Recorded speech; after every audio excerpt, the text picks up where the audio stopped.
मैं Sanjay Kumar, assistant professor in ABST। BCom second year का income tax का चैप्टर है इंट्रोडक्शन, परिचय एवं परिभाषाएं। भारत में जो आयकर है उस आयकर को प्रत्यक्ष करों की श्रेणी में माना गया है। आयकर एक प्रकार का डायरेक्ट टैक्स है, प्रत्यक्ष कर है, और यह जो प्रत्यक्ष कर है ये कर्मचारी की आय में से सीधे रूप से काटा जाता है। अगर हम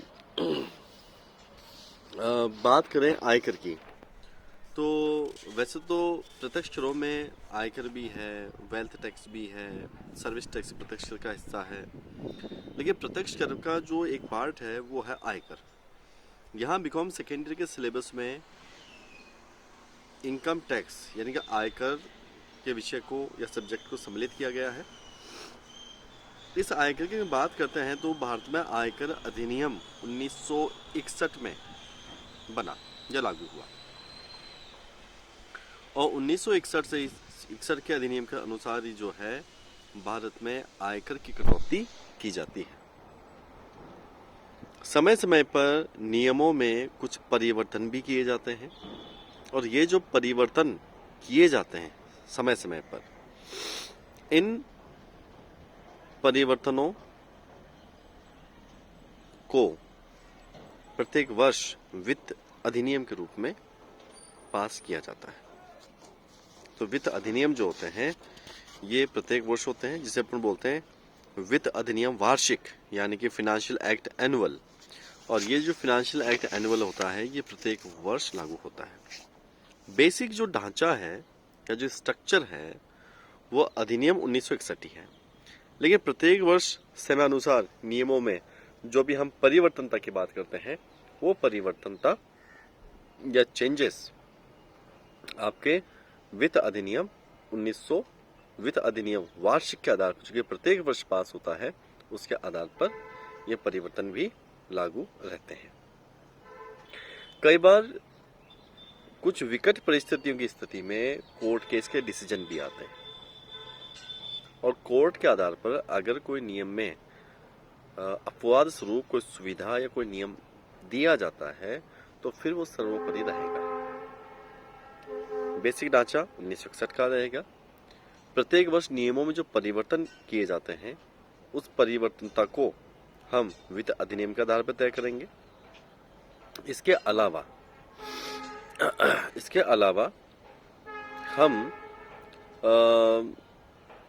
अगर कोई कोर्ट डिसीजन आता है तो कोर्ट डिसीजन को भी हम फिर पहली प्राथमिकता उसको देते हैं।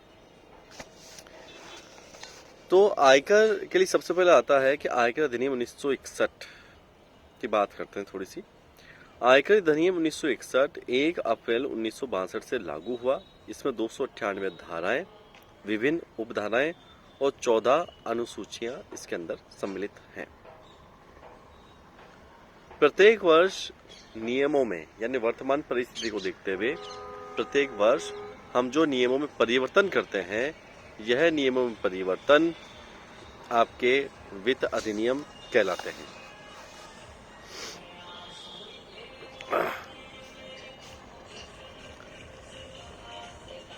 तो ये वित्त अधिनियम आपके कहलाते हैं। उसके बाद में आती है अगला महत्वपूर्ण बिंदु, करदाता असेसी। अगला महत्वपूर्ण बिंदु आता है करदाता। असेसी किसे कहा गया? वह प्रत्येक व्यक्ति जो आयकर चुकाने के लिए उत्तरदायी है। वह प्रत्येक व्यक्ति जो आयकर चुकाने के लिए उत्तरदायी है उसे करदाता कहा जाता है। करदाता में कुछ व्यक्ति सम्मिलित किए जाते हैं। जैसे अगर मान लीजिए कि मेरी आय है तो मैं जो टैक्स चुकाऊंगा उसके लिए मैं करदाता हूं। अगर मेरी मृत्यु हो जाती है तो मेरी मृत्यु की स्थिति में उस साल का टैक्स चुकाने की जो जिम्मेदारी रहेगी वो रहेगी मेरे रिप्रेजेंटेटिव की, मेरे उत्तराधिकारी की। मेरा उत्तराधिकारी हो सकता है, या मान लीजिए कि मेरा उत्तराधिकारी नहीं है तो मेरा रिप्रेजेंटेटिव हो सकता है। अगर कोई व्यक्ति पागल है या वृद्ध है सोचने समझने की क्षमता तो नहीं है, लेकिन उसकी इनकम बहुत है ओल्ड एज में। मान लीजिए कि कोई 90 साल का व्यक्ति है और उसके नाम से प्रॉपर्टियां बहुत सारी हैं और इनकम भी काफ़ी है, लेकिन उसकी जो मानसिक स्थिति वो ठीक नहीं है, तो उसकी तरफ से उसका जो रिप्रेजेंटेटिव है वह आयकर चुकाने के लिए उत्तरदायी माना जाएगा। तो करदाता का मतलब होता है कि वह व्यक्ति जो आयकर चुकाने के लिए उत्तरदायी है, उसे हम करदाता कहते हैं। दूसरा शब्द आता है व्यक्ति, पर्सन। यहां पर्सन का मतलब है एक इंडिविजुअल, जिसे हम कहते हैं ना एक व्यक्ति। मतलब आयकर में जो पर्सन है, जो व्यक्ति है, उस व्यक्ति को कई भागों में बांटा गया है। जैसे पहला बिंदु आता है एक व्यक्ति, एन इंडिविजुअल। जैसे राम है, श्याम है, मोहन है, स्त्री है, पुरुष है, नाबालिग बच्चा है, या पागल है, मंदबुद्धि है, ये सब व्यक्ति है, पर्सन है। दूसरा आता है एक हिंदू अविभाजित परिवार, Hindu undivided family. Number 2, Hindu undivided family को भी एक व्यक्ति माना गया है। एक ऐसा परिवार जिसमें दादाजी, दादाजी के बच्चे, पोते सब साथ रहते हैं, उसे हिंदू अविभाजित परिवार कहा जाता है। ऐसा जो हिंदू अविभाजित जो परिवार होता है, उसका जो मुखिया है, दादाजी, सब कमाएंगे परिवार के सदस्य, और परिवार के सदस्य सब कमाकर जो इनकम टैक्स जो भरा जाएगा, वह इनकम टैक्स भरा जाएगा दादाजी के माध्यम से। उसे कहते हैं हिंदू अविभाजित परिवार। हिंदू अविभाजित परिवार का सामान्य रूप से जो कॉन्सेप्ट जो सामने निकल के आता है, वो जनरली फैमिली बिजनेस में निकल के आता है। फैमिली बिजनेस में एचएफ के माध्यम से ही आयकर भरा जाता है। तीसरा, व्यक्ति में कंपनी को भी शामिल किया जाता है। कंपनी आप जानते हैं, कोई भी ऐसा व्यवसाय जो शेयर इशू करता है वो कंपनी होती है। कंपनी निजी कंपनी हो सकती है, सार्वजनिक हो सकती है, और प्राइवेट कंपनी हो सकती है, या सरकारी कंपनी हो सकती है। तो एक कंपनी को भी व्यक्ति की परिभाषा में सम्मिलित किया गया है। एक फर्म भी व्यक्ति का भाग है। 2 या 2 से अधिक व्यक्ति मिलकर आपस में जो एक पार्टनरशिप व्यवसाय खोलते हैं, साझेदारी जो व्यवसाय खोलते हैं, उसे फर्म कहा जाता है। व्यक्तियों का समुदाय, एसोसिएशन ऑफ पर्सन्स। कुछ व्यक्ति मिलकर आपस में यदि कोई समझौते के माध्यम से कोई व्यवसाय करते हैं, कोई कार्य करते हैं, तो उसे एसोसिएशन ऑफ पर्सन्स कहा जाता है, व्यक्तियों का समुदाय कहा जाता है।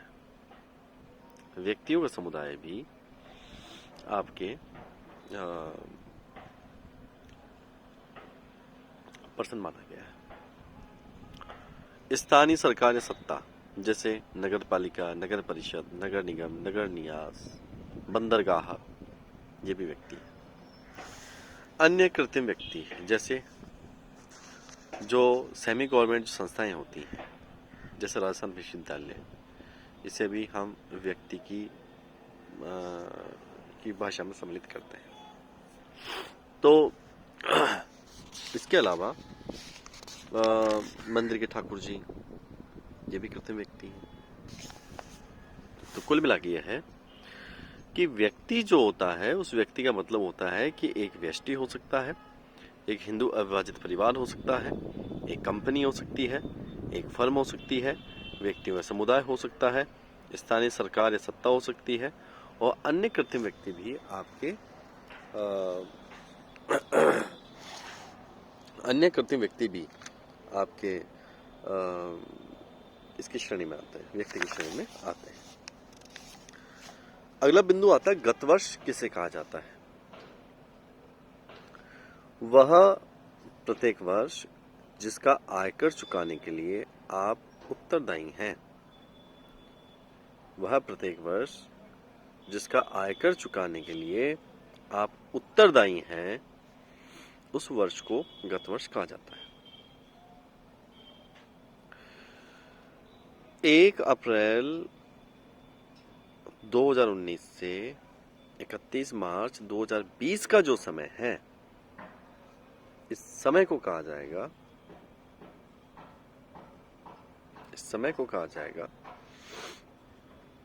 गत वर्ष।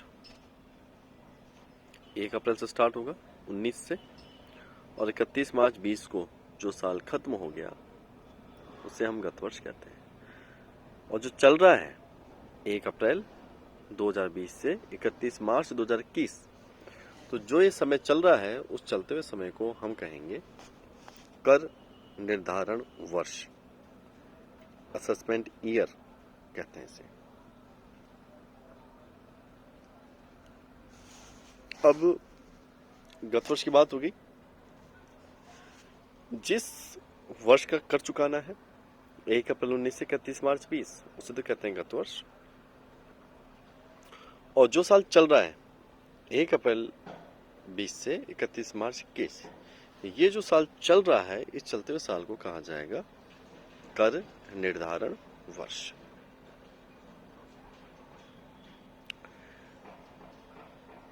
गत वर्ष में हम जो आय कमाते हैं, उस गत वर्ष का आयकर भरने की जिम्मेदारी हमारी कर निर्धारण वर्ष में होती है।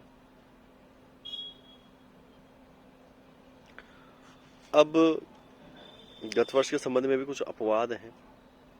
कुछ परिस्थितियां ऐसी होती हैं जिसमें गत वर्ष समाप्त होने का इंतजार नहीं करते, बल्कि गत वर्ष की आय का कर या टैक्स, कर का मतलब टैक्स, ठीक है, तो गत वर्ष की आय का जो कर है वो उसी गत वर्ष में या उसी समय वसूल कर लिया जाता है। ऐसा कुछ परिस्थिति में होता है। जैसे भारत छोड़कर जाने वाला व्यक्ति, मान लीजिए कि कोई व्यक्ति है, विदेश में नौकरी लग गई या विदेश में उसको बिजनेस स्टार्ट कर लिया, तो भारत छोड़कर जाने वाला व्यक्ति जो कि विदेश में परमानेंट सेटल होने जा रहा है, उसके लिए हमेशा गत वर्ष में टैक्स वसूल किया जाएगा। मान लीजिए कि गत वर्ष जो कि अप्रैल 19 से 31 मार्च 20 का समय है, उस 19 से और 20 के समय में यदि वो किसी भी महीने में जाएगा भारत छोड़कर, तो उसका टैक्स, आय का टैक्स उसी समय उससे लिया जाएगा। असेसमेंट ईयर, कर निर्धारण वर्ष का इंतजार नहीं किया जाता है। अनिवासी योगी समुद्री जहाज और व्यापार से आए कुछ व्यक्ति ऐसे होते हैं जो शिप के साथ भारत में आते हैं, माल उतरता है, शिप के साथ वापस विदेश में चले जाते हैं। यदि ऐसे व्यक्ति कुछ समय के लिए भारत में रहते हैं, आय कमाते हैं, तो उनका कर उसी समय वसूल किया जाएगा। ऐसे निकाय जो अल्प अवधि हेतु स्थापित किए गए हैं, ऐसे व्यवसाय जो केवल एक छोटे से समय के लिए स्थापित किए गए हैं और वो उसी समय के साथ में या उसी समय के बाद में खत्म हो जाएंगे, उनका कर भी जो है उसी समय वसूल किया जाता है। कर बचाने के लिए संपत्ति का हस्तांतरण, कुछ व्यक्ति या व्यापारी ऐसे होते हैं जो टैक्स चोरी के लिए या टैक्स चोरी करने की दृष्टि से आय का ट्रांसफर करते हैं, संपत्तियों का ट्रांसफर करते हैं, संपत्तियों उधर उधर किसी अन्य व्यक्ति नाम से दिखाते रहते हैं। तो ऐसे व्यक्ति या संस्थाएं जो संदिग्ध हैं, उनका टैक्स भी उसी साल वसूल कर लिया जाना चाहिए। व्यापार बंद होने की स्थिति में, कोई व्यवसाय चल रहा है और चलते व्यवसाय का यदि व्यापार बीच में आप बंद कर देंगे, तो बंद होने वाले व्यवसाय का टैक्स भी उसी साल वसूल कर लिया जाता है। तो इन परिस्थितियों में, जो कि 5 परिस्थितियां हैं, अनिवासी विदेशी व्यक्ति, भारत छोड़ जाने वाला व्यक्ति, अल्प अवधि के लिए खोले गए व्यवसाय, कर बचाने के लिए संपत्ति या आय का हस्तांतरण, और 5वां व्यापार बंद होने की परिस्थिति। इन 5 परिस्थितियों में आप गत वर्ष का कर गत वर्ष में ही आप वसूल कर लेंगे। कर निर्धारण वर्ष का इंतजार नहीं किया जाएगा। धन्यवाद।